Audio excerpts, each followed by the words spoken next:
know what's funny is like even as an independent artist, you try to, you put your heart into something and then you release it. But even as an independent artist, you're totally not aware of what the release schedule is for, some of these major, larger artists. For instance, I dropped Alice in Wonderland the day that Eminem responded to Machine Gun Kelly for Rap Devil, and it could not Ooh, have been a worse. I mean, obviously, like yeah, in terms of my own loyal fan base, but nobody's gonna like. That's the thing that if somebody's gonna send off their Twitter or Facebook or something about, it's interesting, man. The free for all mentality is alive and well, but it also then lends itself to like alliance forming. yeah. Well, and I think that like for scenarios like that too, it comes down to like, okay, well, what can you do to mitigate something like that, right? Like me personally, I'm heavily into like digital marketing and like marketing just in general. So like for me, it's like that sucks what happened to you, but at the same time, you have the area of opportunity to know like this is what all the hashtags are today. You know what I mean? Like this is what all the everybody's going to this.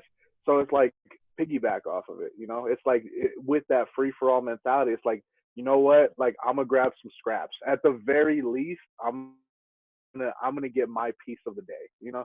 So I think it's about being really creative with marketing, and I feel like a lot of artists I feel like a lot of people in general don't really take marketing, at least digital marketing, seriously because they don't understand it. It's like it's intimidating. It's like I don't know how to be a marketer, so I'm just not even gonna like deal with any of it.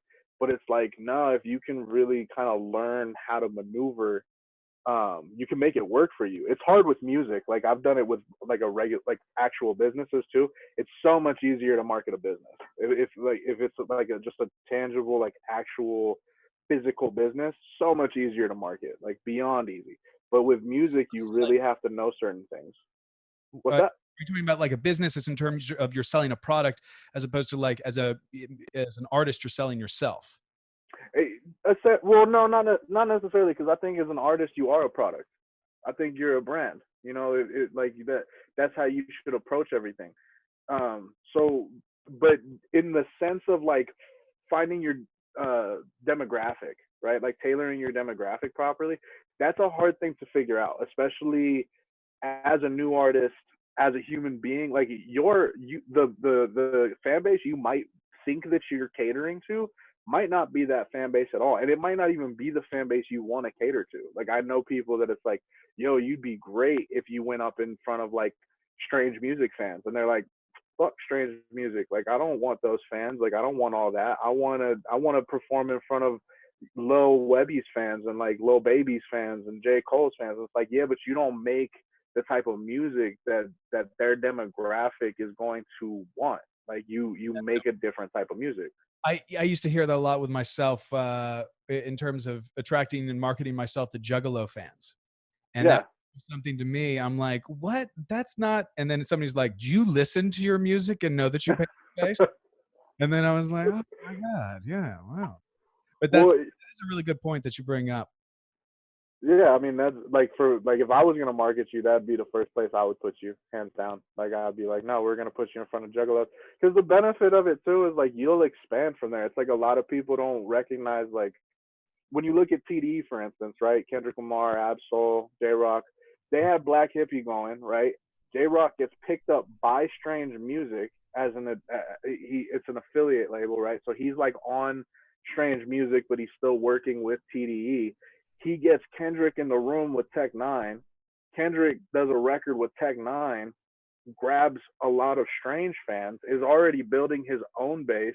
Dr. Dre co-signs him, which everybody could use a Dr. Dre co-sign if they want to blow up.